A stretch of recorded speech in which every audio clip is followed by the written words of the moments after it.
Ladies and gentlemen, welcome to the Hyperconscious Podcast. Alan, what is hyperconscious? Once you understand why something is the way that it is, now you have the power to change it. Great conversations with great people and great questions are the keys to the kingdom of unlocking your consciousness. Every single action that you do starts as a thought. When you control the way you think, you will control the way you act, and you will control the way you live. That is hyperconscious.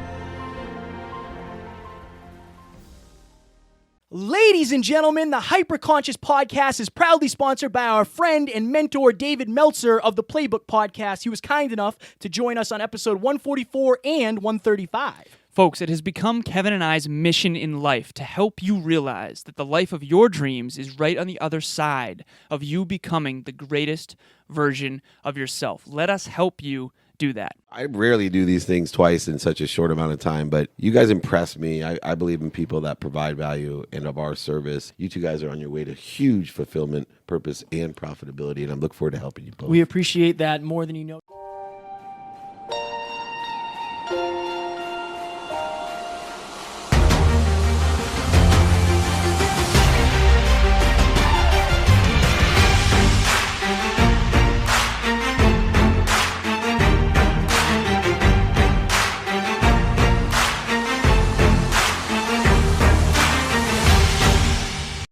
Ladies and gentlemen, welcome back to another very special, as always, episode of the Hyperconscious Podcast. If you're watching this on YouTube, you can see that we are not in the normal dungeon-style studio. We're actually in Malibu right now. So we teased this a couple episodes ago, I think. Oh, yeah. And if you guys remember, Alan and I have been talking about this for a year. Yeah. About podcasting in person, and we are here today with the one and only Dr. Nikki Starr in Malibu. How are you doing? I'm great. Thank you so much for being here. It's such a pleasure and so much fun to have you guys in my home. So thank you. We appreciate the invite. When we were coming up, it was like, it's very surreal.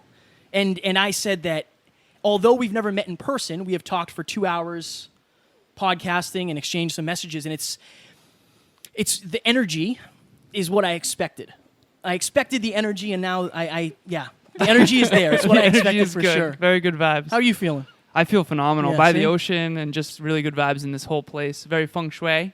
Is that the correct word? I don't Von you're Shui? asking the wrong guy. Very Von Shui home. Feng shui. Something like that. So the first question I have for you is, I actually asked Dave Meltzer this the other day. You'll hear a lot of people say, I manifested this house. I manifested this. What is the actual definition of manifestation to you?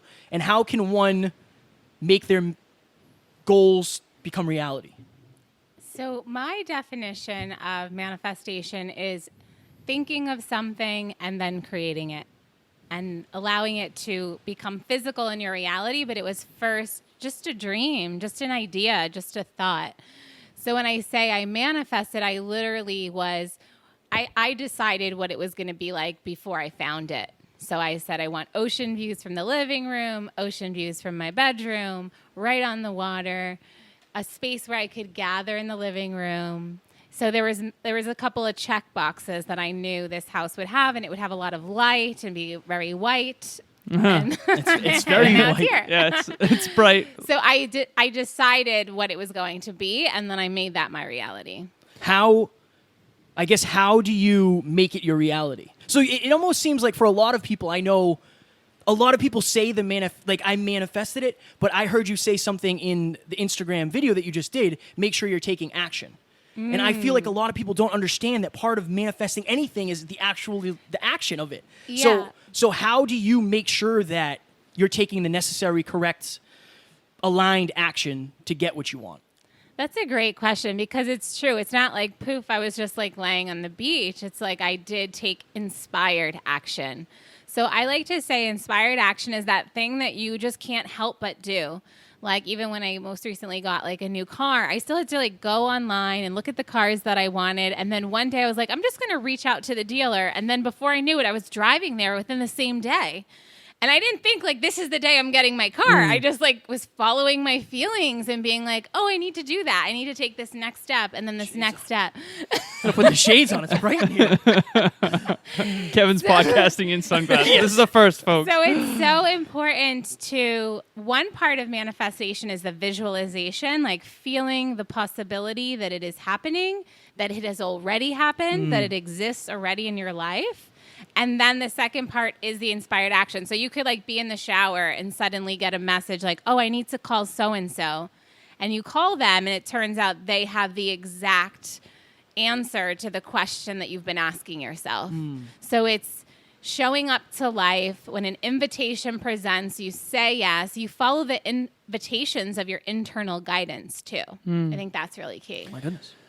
So in the preamble, you basically talked about how we kind of joked a little bit how your mom called you relentless. And you said, yeah, how do you think I make things happen?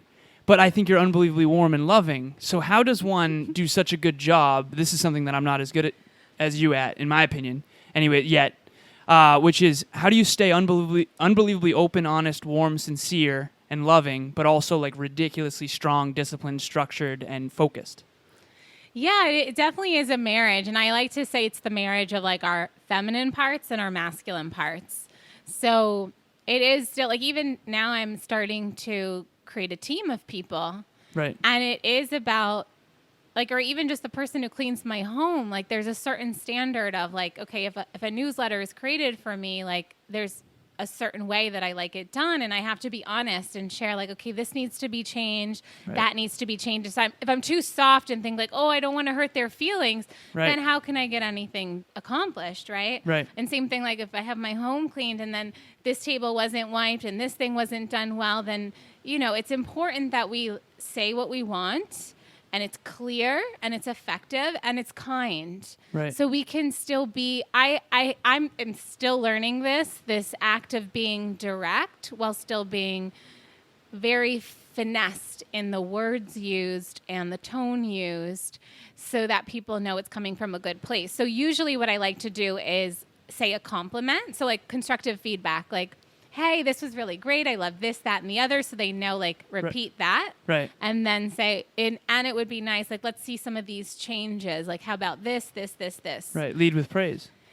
Yes, lead with praise is really helpful. And in terms of, like, the discipline, it's like, even, like, after you guys leave, like, I'm going back to work. Like, Right. you know, like, I'm not going to, like, chill. Like, I have things to do. I'm like, okay, I have a checklist. Right. You do. And it's really, yeah, like I have like one checklist I need to send to one assistant, another checklist to another. Like I feel like I'm a machine, so I have to I have like 3 assistants. Right. So actually 4. No kidding. Yeah, because one, he helps me manage more of like the back end of my online program. So Very cool. So yeah, so sent him an email of like 4 things for him to do today, you know? So I just think it's so important to have help. And in doing that, it's like, go, you have big dreams. Like I want to reach millions of people. I already have, but it's almost like consistently. Right. You know, with being on Fox, I reached millions, and now it's time. I feel like I'm going to go back on TV again soon. So I'm just kind of preparing the foundation for when that happens. That was one of the questions. It's funny. That was one of the questions I was going to ask you is, do you see yourself on TV in the near future? Yeah. I feel it. It's coming. I'm not sure how it's going to happen, but I can feel it in the fields. So for those of the listeners and the viewers who don't know you, what was your first experience with television? So my first experience was on Fox for a they like to call it a social experiment called Utopia, where 15 people from different backgrounds came together to create everyone's unique version of a utopia.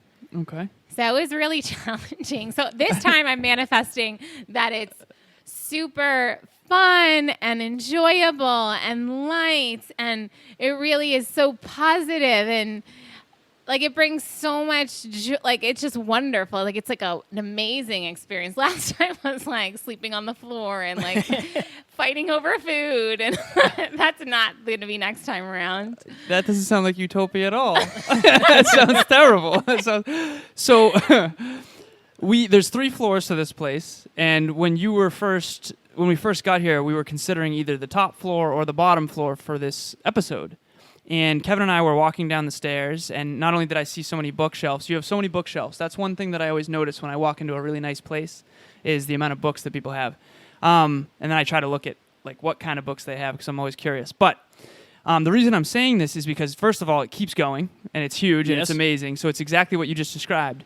And then while we were setting up, I turned and looked at you, and I said, I have planned and set the intention years and years and years ago to have one house on the ocean on the West Coast and one house on the East Coast, and then to fly in between them and live in two places. And you said, well, and I basically said that this is helping me in my own manifestation process because I'm locking this in. And you said, really feel it in advance and be grateful for it, or something along those lines. Mm-hmm. So for you, can you please describe how you saw this house before versus what is real? What was the same, but were there things that are different? Because sometimes we visualize something and then what we get is a little different. And when you did get it, was it kind of like I already had it in my mind, in my consciousness? It still is always surreal when you're like, oh my God, I did it. But it's like, of course, but I do it so much that even still I'm like, I did it. Like, right. I did it. Like, right. like Pinch yourself. Yeah, right. Yeah. So even when friends are here, it's like, can you believe I did it? Like we like still say it. It's like, I moved in August and now it's October. Right. So it still is surreal because to think how magical life is, because that's really what it is. And what's the same is my response to living in the house.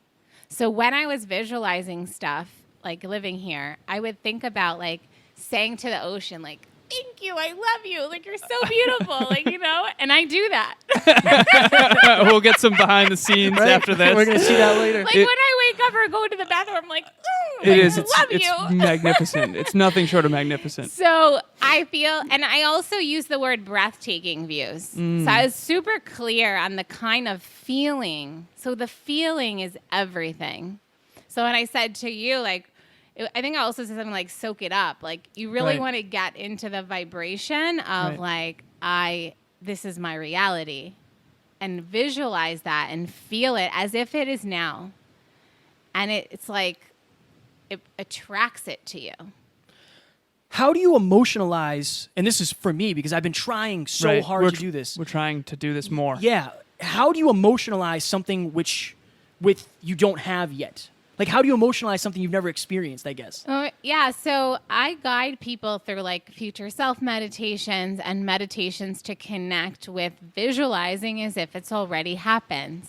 So it's the use of fantasy, the use of imagination. Right. So it's the use of, like, this energy center. Like, when you think of spiritual awakening, it's when people are seers and they can see the future even, or, like, psychic abilities.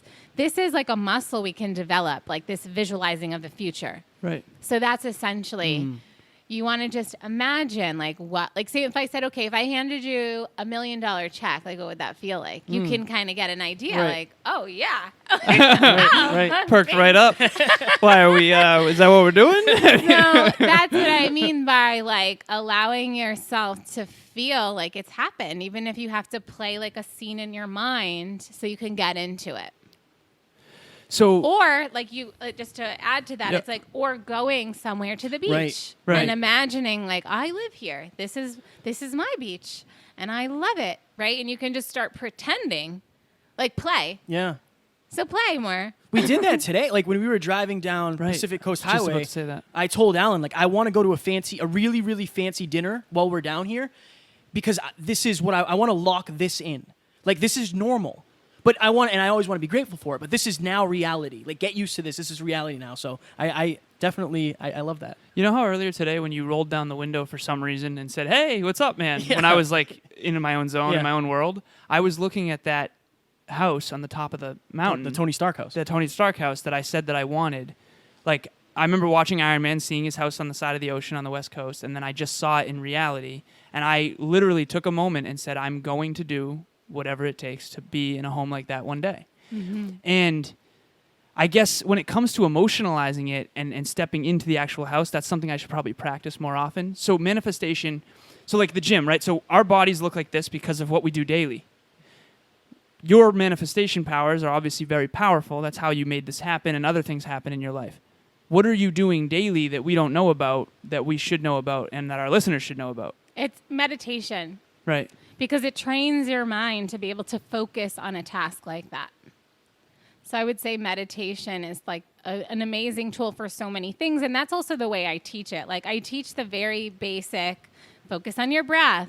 But there's a reason you're doing it. Just like the ballet, you do like first position, second position. Right. Or even if you're doing a basketball training, like you do layups, like 1,000,000 layups, right? So it becomes like second nature. So your body is trained to do that. So you meditate so that you learn to focus your mind on what you want it to do versus having the anxiety or the worries or whatever running the show. Right. You can be so disciplined and masterful that it's like, this is what I'm focusing on right now. So that's, I feel, the starting point to being an excellent manifester. So what we focus on, we're voting for in a way, from the spiritual sense.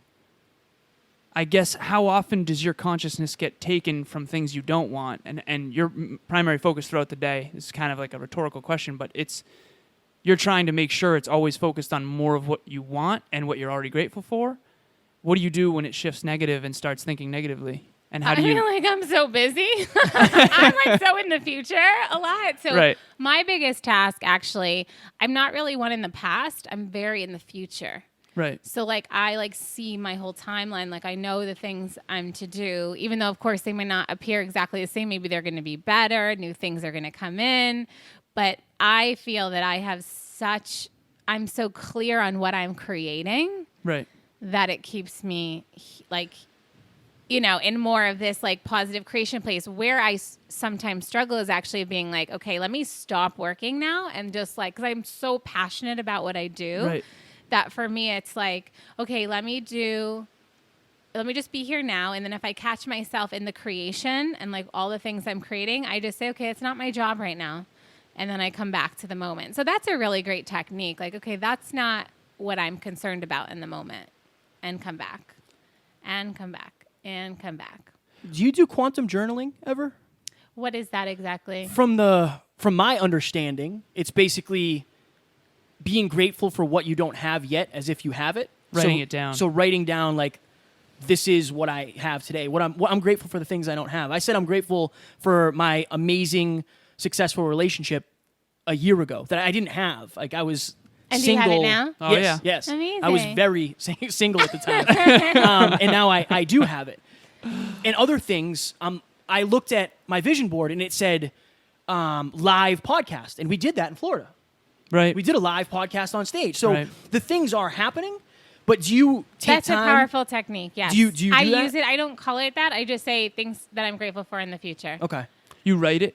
Yes. Do you have to write it in the positive and as if it's happened? So it's like you have to write it like it's present, right? Yes. So like I am relentless. I am powerful. I am. Those are that's affirmations. An affirmation. Okay. So what's the difference? Gratitude is just like, I am so grateful. Let's say, okay, I'm also manifesting the relationship, right? Okay. So I am so grateful for my passionate, romantic, loving relationship with my beloved, and we meet each other in every way, and we love to take ocean walks on the beach every sunset. And I'm so grateful for our beach walks and all the affection and the love and the sexiness that we share and all the laughs, right? Like something like this, right? So and even as I say that to you, I was like visualizing walking on the beach and holding hands. And then I like was visualizing some like affection, like, you know what I mean? So as I was even just telling you, I got into the feeling and now I feel like warm and fuzzy. So it works, right? Like in this moment, we just practiced it and I felt a wave of a shift of energy happen inside of my body.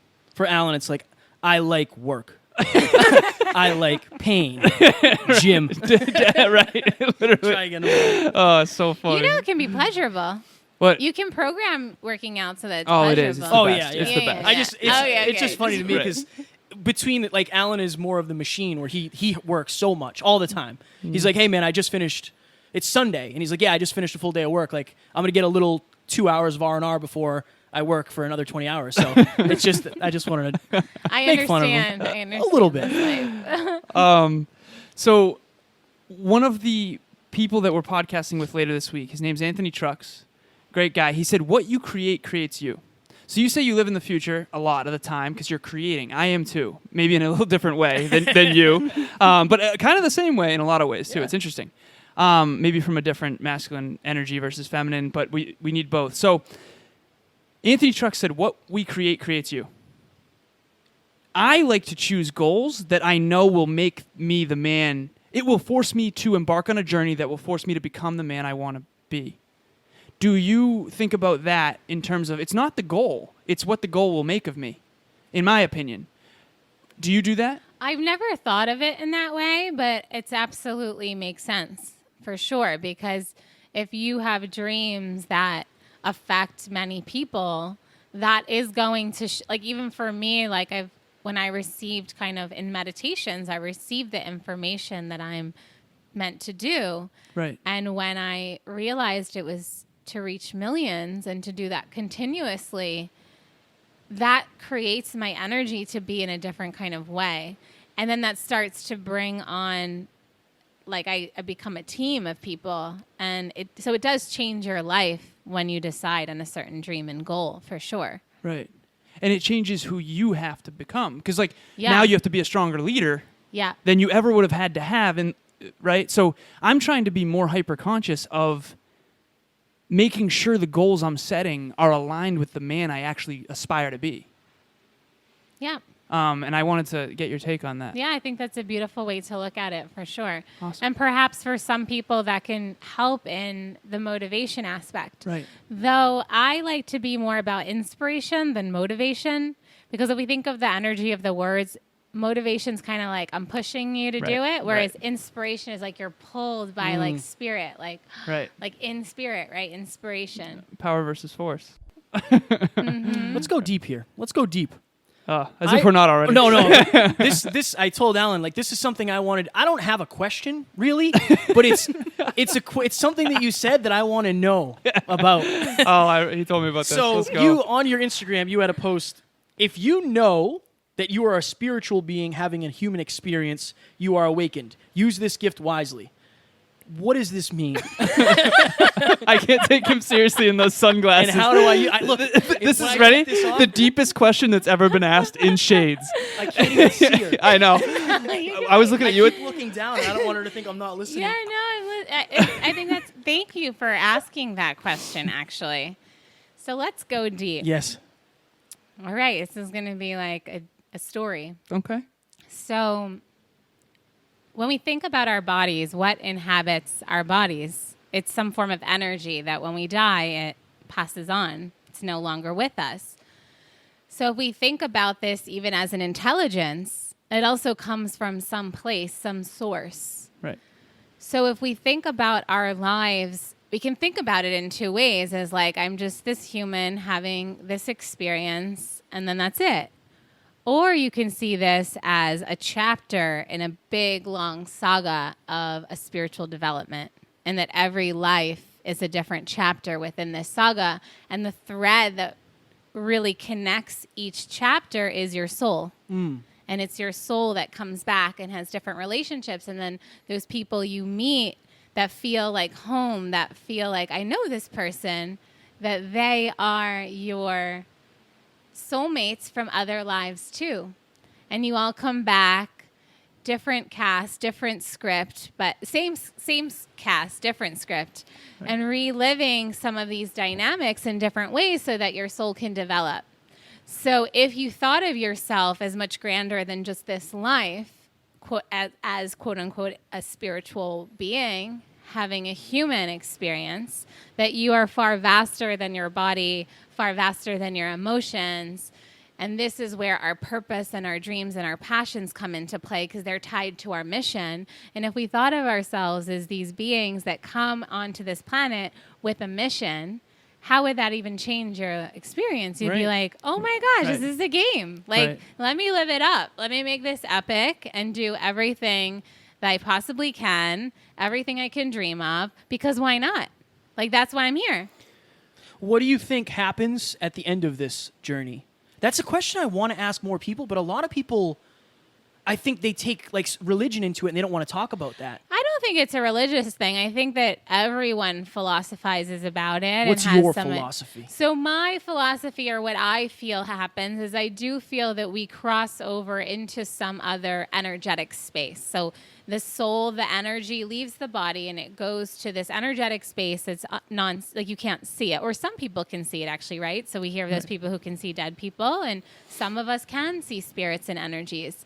So you go into this other place and you kind of have this review of your life, and then you come back to incarnate again at some point, whether it's this planet, another planet. You really have a choice, and karma does play some role in that. But ultimately, we can become so conscious in this life that we can really become comfortable with dying and understand the process, and even tap into systems where we can cross over and then remember our lives and come back and complete the mission. Because a lot of us are essentially doing that. We're coming back to complete the same mission over and over in a different form and a different time frame. But a lot of times it can be about helping the planet to become better. And you have like a common thread that you may have lived many lives. So then that's why when we think of like prodigies and like these children that come in and they can compose all this music, those memories come from somewhere. Like they're carrying past life memories that allow them to be these prodigies and like hear these symphonies because they know them, they've played them.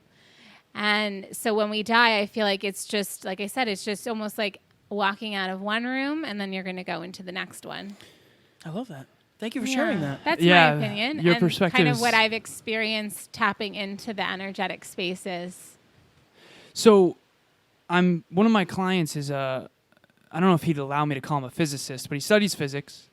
He studied physics in undergrad, and he talked about dark matter and dark energy and how 95% of the universe is actually something we can't see, taste, touch, or smell with our senses. So energy cannot be created nor destroyed, only transferred or transformed. So I think from a physics standpoint, it does make sense that there's a part of us that is never born, never dies. I really do believe all of that wholeheartedly. One of the things that I wanted to talk to you about was when it comes to humanity, I've said for many years, like probably 4 or 5 years ago, I think the two greatest forms of suffering in human beings' lives is ignorance and apathy. Either you don't know any better or you don't care, or some combination of both. And they're correlated. From your perspective, how do we fix that? Or maybe fix is the wrong word. How do we improve that? I feel like that's what the awakening journey is, where you realize that we are all connected and we come from that place, that energy field that we're all one. And so when people say oneness, it seems like this hippy dippy thing. I'm Right. like, what are you talking about? And it's like this idea that our souls are all connected on the other side. Like we come from this space of love where there's no duality and polarity, and we're really in this space of being the same. We're energy. Right. And then we come into this form. So a lot of times based on people's how they grew up, or, it's true that the ignorance is there. They don't know. They grew up in a certain way. Right. And in terms of the apathy, it could be after having experienced much trauma or pain, there could be this hardening of the heart that happens. So I feel the awakening journey is remembering that we're all interconnected, and that living a conscious life is that that your actions, your words, everything that you do affects other people. Right. So you become more conscious about what you do in every moment. So you might choose to recycle, or you might pick up the plastic on the beach because you know that it might go into the water and then a dolphin will eat it and die. Right. So like you start to think beyond yourself. And I believe that the way we can quote unquote fix that is if people start to have more oneness experiences that promote oneness. So that feeling of being connected, then you can start to wake up. And so whether it's meditation, spending time in nature, having beautiful community kind of connection experiences with other humans where you feel love in that moment, this starts to break these unconscious patternings. What shifted? And I'm sure we talked about this in the first episode, but being here with you, I'd like to dive deeper into it. Right. What was this journey like at the beginning for you? Like, what started The awakening. the awakening into the person you are today? It was It was kind of spontaneous, but I would say it was a mixture of travel, yoga, and then eventually meditation. So travel really allowed me to see other cultures and have these like oneness experience. And sometimes it was like scuba diving under the barrier reef. So that was like the first time you're connecting to like animal life and this whole ecosystem that's like different from your everyday life. And I remember feeling so much love and like, wow, like our earth is so beautiful. Like I felt a connection to the earth. And then I was actually skydiving out of a plane, and I didn't realize how peaceful it was. It was so silent, like the most silence you've ever heard. And I was like, this was like a spiritual experience for me. Excuse me. Bless you. Thank you. So it was like a really beautiful spiritual experience to do these kinds of regular, maybe touristy activities even, but I was out of my normal environment that allowed me to make space to have these different kinds of experiences.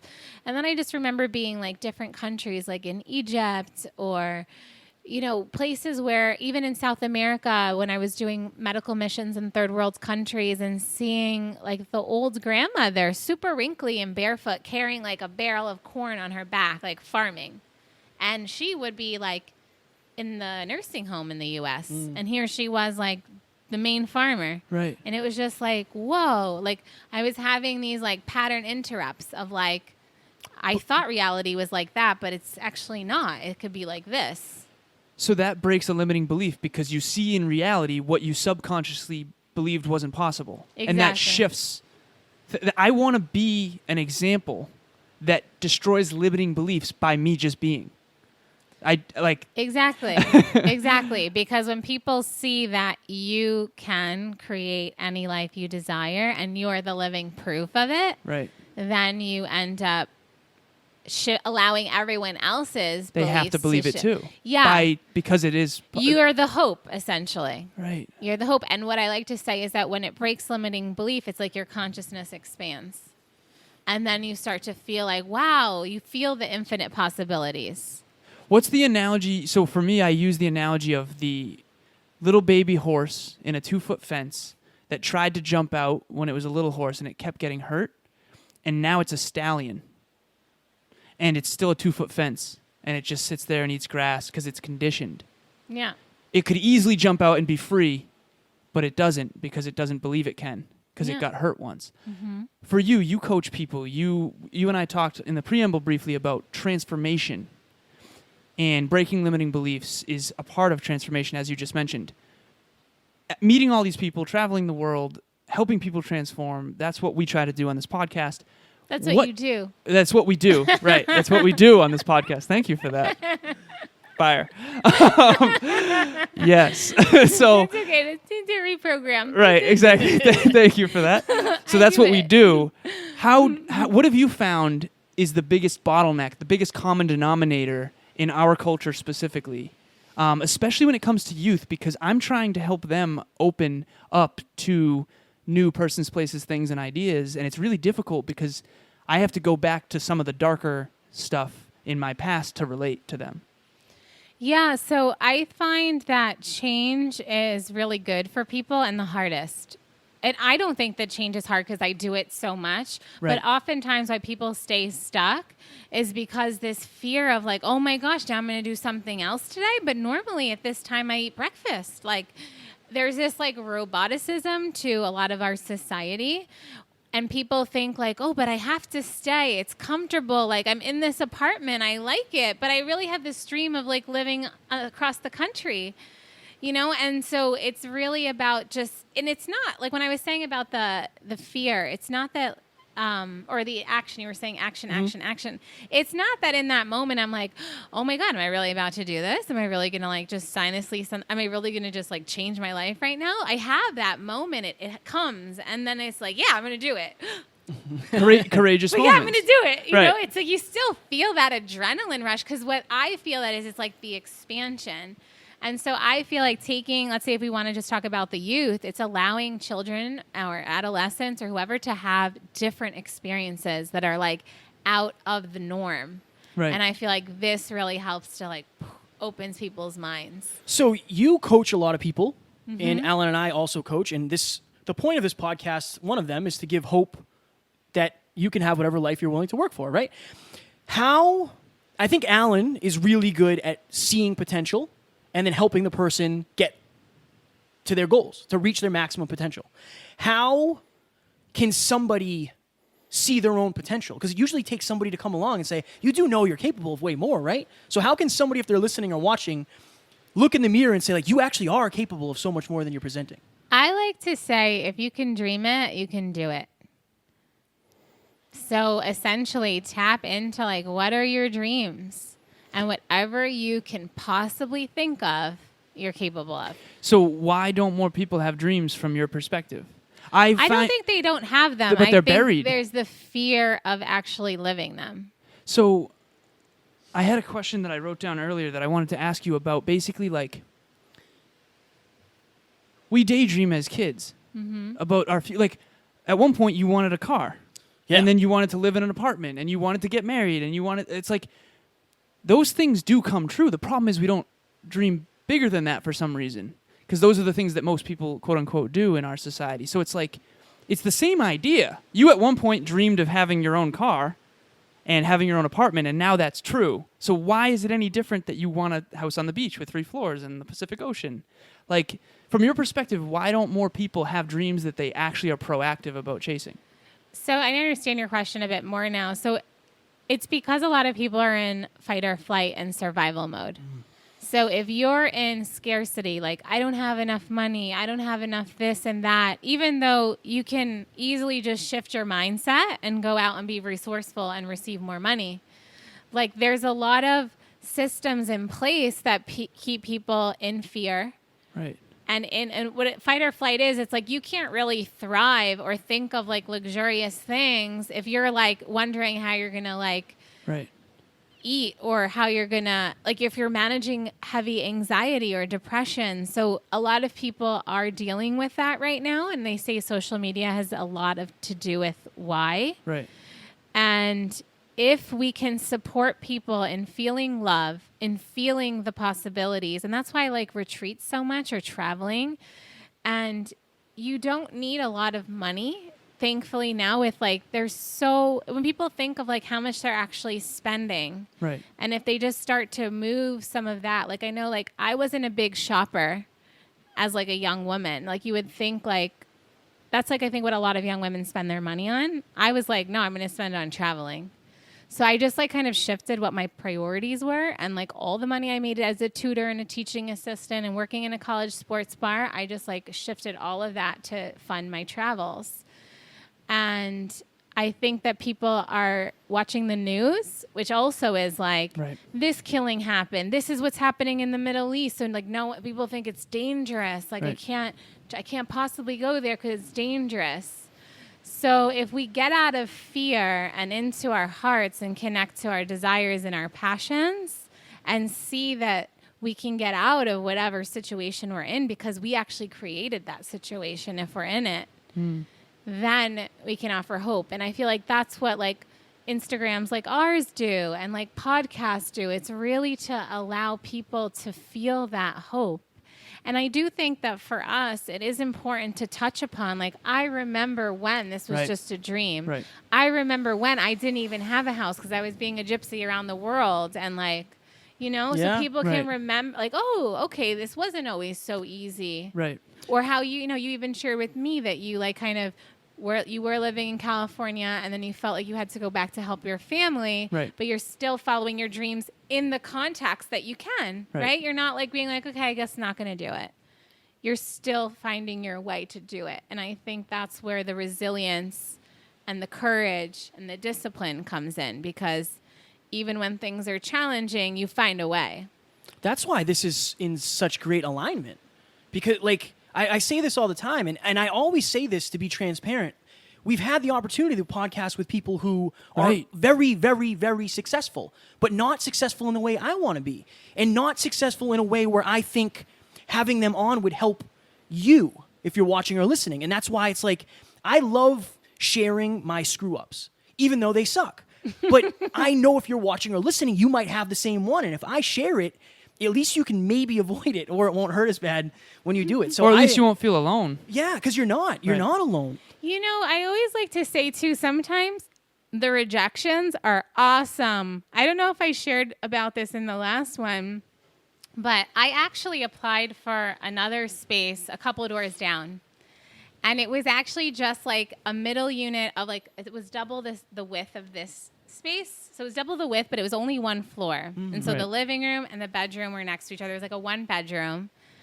And they declined me. And I was pissed. And I called that lady up a million times. Like, telling her, oh, come on, I could give you this and this. Like, to give her all this proof that, like, I could be a great tenant. Right. But for some reason, she declined me. And thank God. Thank God she declined I me. know, right? But I was pissed. I was so mad. I was like, I want that place. It's going to be So that's where faith perfect. comes in. You trusting that what is on the other side of this pissed or pain, quote unquote, is something better. Yes. I feel like that's believing in something that you cannot see yet is so critical. Even just what you were talking about earlier about life and potential afterlife. It's like belief in something you cannot see yet enough to take action. And that's like the faith piece.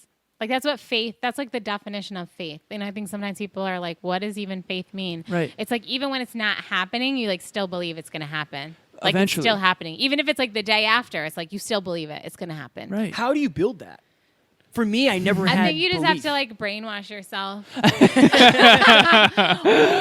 or the other way. Yeah, you brainwash This is yourself. the drive to 5, Kev. Just so you know. What do you Careful say? of delusion. I can beat Michael Phelps in an open swim. No. Well, what I mean by even brainwash yourself is you can like reprogram thoughts. So when I work with people, a lot of times when we're working with shifting their mindsets, let's say around money. Right.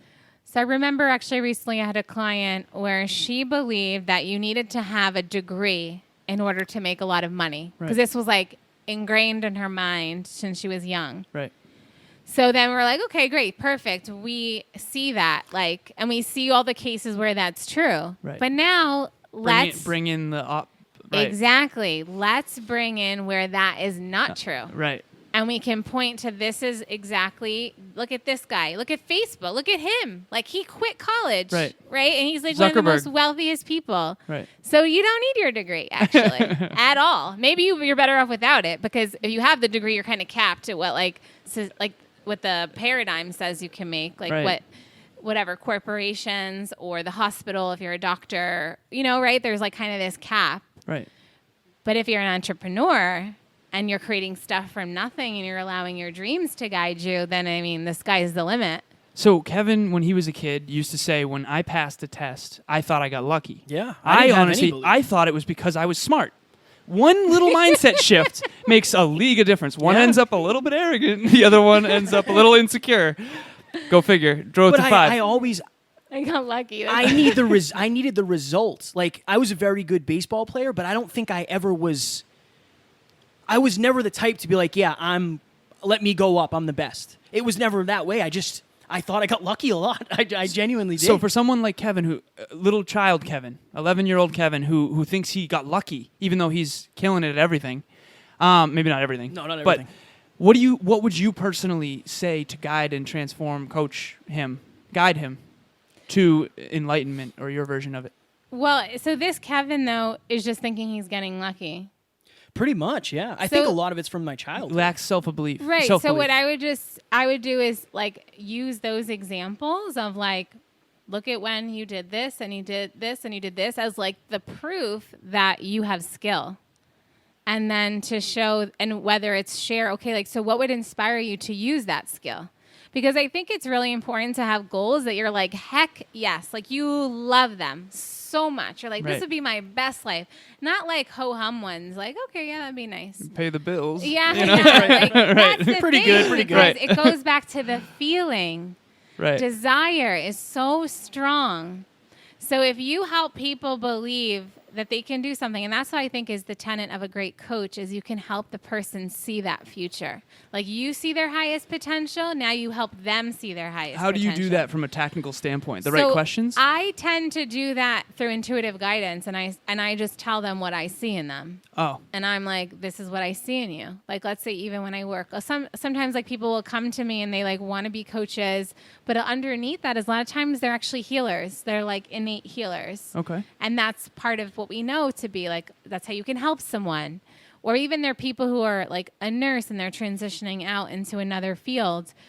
So I feel like I have this ability that I can see people's gifts. Okay. But this is something that's intuitive with me, but I just feel like we all have intuitive gifts. Like you sit next to someone and you can be like, I see you're great with this, this, and this. Like maybe they have a great way they write, and maybe they really love technology and eco-friendly technology. So you could marry their passions to say like, what do you feel about this kind of work?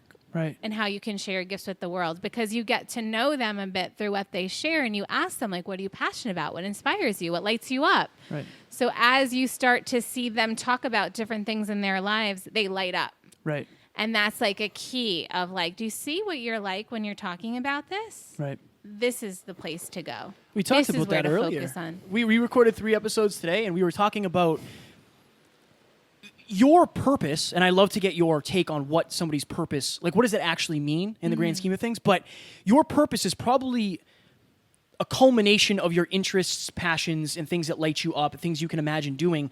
I always liked people who talked on the radio, and I loved Joe Rogan. And it was like, There you go. that'd be cool if you could talk and get paid, but I never connected, oh yeah, you should be a podcaster. So exactly what you're saying, like get around somebody who might have more information and they can see you from an outside perspective.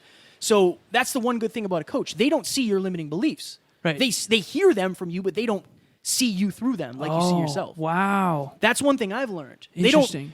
They don't, Because they've done it in some cases. I have the experience Right. of my life, of my anchors, Right. of my embarrassments, my failures, my limiting beliefs. You don't.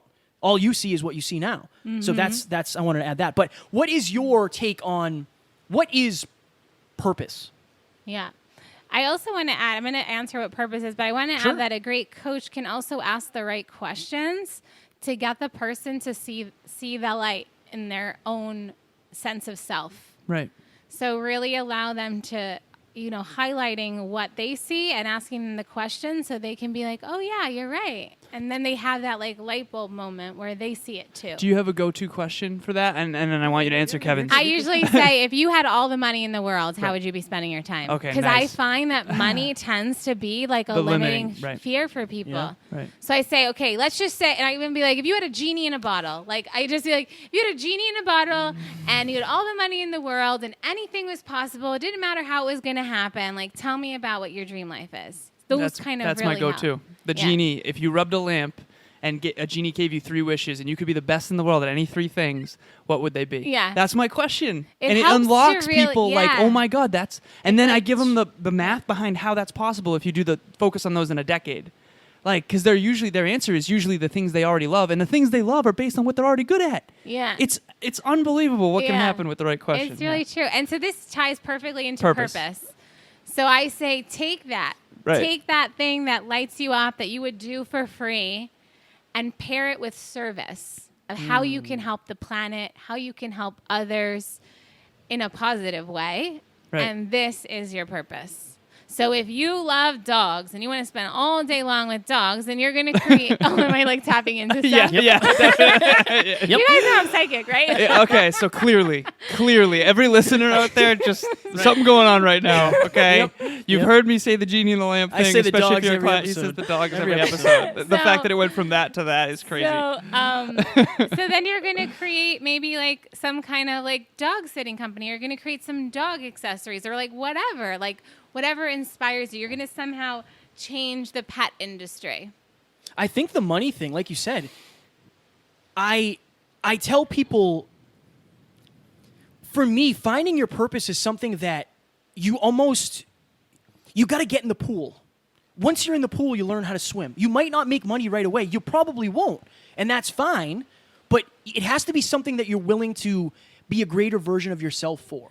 And the reason why, too, is because in the beginning when you're not making money, there has to be something there that, like, keeps you going. Oh, yeah. And it's that thing you're going to do. Even if you had all the money in the world, you would still spend your time doing this. Right. So it's that thing that doesn't feel like work.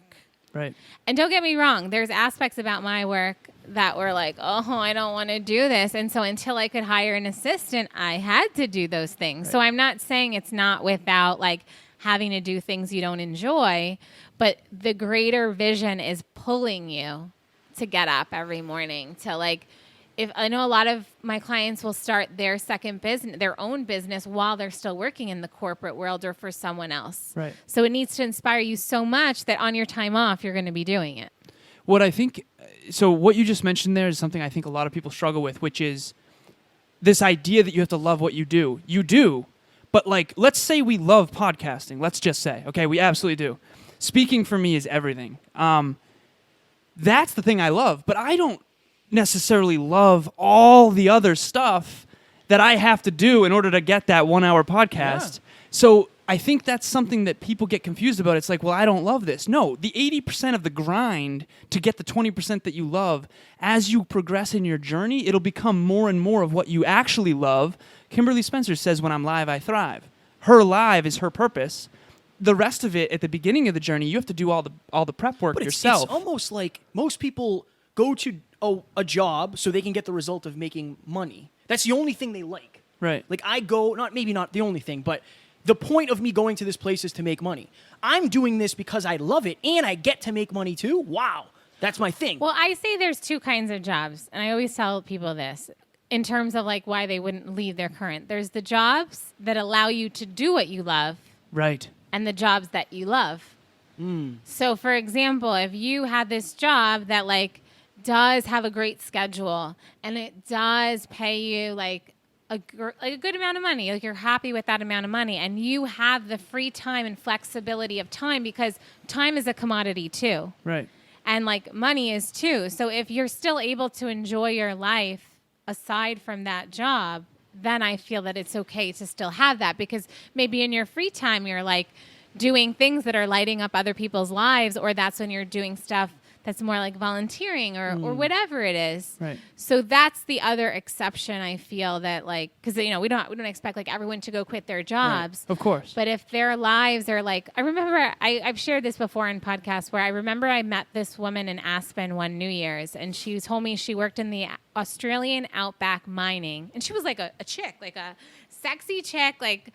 And I'm thinking, you work in a mine? She, like, drove a truck and she helped with mine. She's like, yeah, because I work, like, 2 weeks on, 2 to 3 weeks off, and then I can just travel the world the rest of the time. And I was like, and she was super happy. Right. Doing what she loved, traveling the world. And Right. then she would go and, like, make killer money, mining, like, different precious metals or stones or whatever, driving these trucks around in the outback.